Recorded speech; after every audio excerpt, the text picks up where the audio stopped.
Finalmente, el clima de amenaza gubernamental pues terminaba de cerrarse con las captahuellas, con el uso de las captahuellas, el uso intimidatorio de las captahuellas, que se demostró durante las auditorías que se realizaron previo a las elecciones, que no garantizaban el principio de un elector un voto, que era supuestamente lo que justificaba su uso en los centros de votación.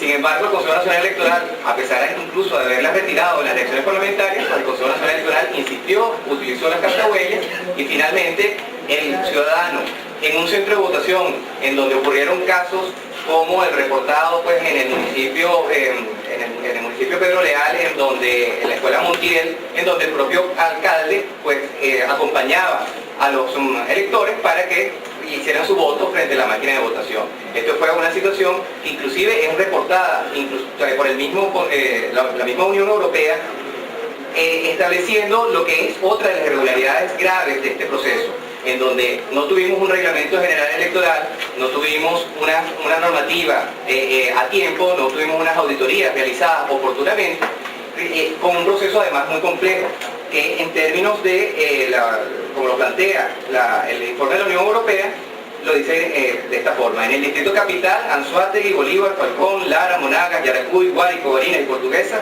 muchos votantes fueron ayudados por testigos de partidos, en la mayoría de los casos de partidos oficialistas. A pesar de que la ley permite el voto asistido, dice el informe de la Unión Europea, se observó un uso excesivo de la libertad otorgada por la ley con fines de alcanzar las metas electorales de los comandos participantes. Por lo tanto, en futuros comicios sería recomendable reglamentar este asunto de manera más estricta y con mayor conformidad con el espíritu de la ley para que se respete el derecho, para que se respete el secreto del voto. Eso está en la página 50 del informe de la Misión Europea. Entonces, si bien no es posible precisar el impacto de estas irregularidades sobre los resultados electorales oficiales, es evidente que estas elecciones no fueron elecciones limpias y que los resultados oficiales no representan la voluntad libre de los electores venezolanos. Súmate, como hemos dicho, reconoce que el problema va mucho más allá de lo electoral. El problema es un problema del riesgo de nuestra democracia como sistema total. Y en ese sentido nosotros seguiremos luchando por elecciones limpias, pero también estamos ampliando nuestra lucha por la defensa y por la construcción de nuestra democracia. Muchas gracias. Aquí está el informe, el cual le haremos entrega a todos ustedes hoy en una versión digital. Contiene todos los soportes a los planteamientos que hemos hecho el día de hoy. Imagino que tienen alguna pregunta.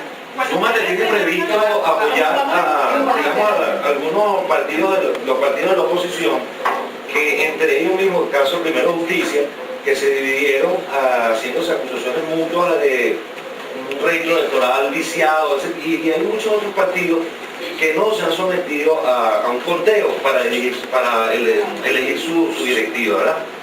Súmate, tiene previsto apoyar a esos partidos para que haya elecciones limpias. Nosotros, como siempre lo hemos dicho y siempre lo haremos, estamos dispuestos a apoyar cualquier iniciativa ciudadana, individual o de grupo, que busque el ejercicio de un derecho legítimo. En este sentido, como hemos dicho, insistiremos en la lucha por condiciones que garanticen que nuestro voto elija. Porque una cosa es que existen elecciones y otra cosa es que el voto verdaderamente elija. Y si no están dadas las condiciones que cumplen con estos criterios, pues lo primero es una farsa electoral, una farsa democrática y no verdaderamente un ejercicio del voto como lo establece un sistema democrático. Y por eso seguiremos luchando siempre. Este es el caso de Primero Justicia, o sea, fueron elecciones no transparentes, fueron una farsa, lo que ocurrió en Primero Justicia. Nosotros no podemos juzgar porque en ningún momento acompañamos el proceso ni tuvimos ningún tipo de solicitud para conocer cómo ocurrió el mismo. Porque por último, en el caso, para culminar por ADN, fíjate, en el caso de ADN, ya culmino con esta segunda pregunta. Por reflexión, fíjate, son más de 300 observadores internacionales que acudieron al país en las pasadas elecciones.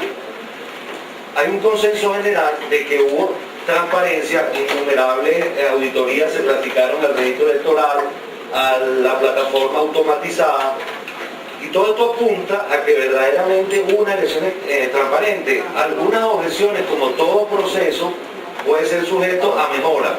Ahora, ¿cómo es posible que ante esa realidad avalada por distintos sectores, que inclusive el presidente, el que dirigió la Internacional Socialista, dijo que la mejor prueba que había para considerar las elecciones presidenciales del 3 de diciembre y la reelección del presidente eran las más transparentes que él había visto, era la masiva concurrencia de los venezolanos y el optimismo con que ocurrieron. Bueno, vamos a responder este planteamiento porque es muy importante. No sé si todos recuerdan que en las normas sobre el régimen de la observación electoral internacional de la elección presidencial del año pasado se incorporó en el artículo 15 una clara restricción a los observadores internacionales en cuanto a la posibilidad de difundir el contenido de sus reportes y que debían ser previamente revisados por el Consejo Nacional Electoral. Imagínense ustedes la gravedad de las fallas que han detectado estos observadores internacionales en el proceso electoral para que puedan hacer aseveraciones como las que hemos mencionado, que cuestionan el principio elemental de transparencia electoral y que aún así hayan superado las restricciones y la censura que impone el Gobierno Nacional y el Consejo Nacional Electoral. Nosotros estamos claros en la lectura que hacemos de este reporte, de las implicaciones nacionales e internacionales que los mismos señalamientos tienen. Pero lo más importante es lo que sienten los venezolanos. Nosotros le hablamos es a ellos. Los venezolanos sabemos que estamos enfrentados a un gobierno que atropella los derechos de los venezolanos, más allá de los resultados. No importa cuáles hayan sido los resultados, el presidente de la República no tiene derecho a cambiar nuestras leyes, a aniquilar nuestros derechos ciudadanos o pretender cambiar la Constitución por una vía fraudulenta. De manera que, como hemos dicho e insistimos, la lucha hoy es más allá que por elecciones libres. La lucha es por la defensa de la democracia y la libertad. Cuando ustedes señalan este aspecto de la reforma constitucional y de las leyes, ¿hay algún aspecto puntual que quisieran destacar o es lo relativo al ámbito electoral? Bueno, evidentemente que el tema de la reforma constitucional está en la agenda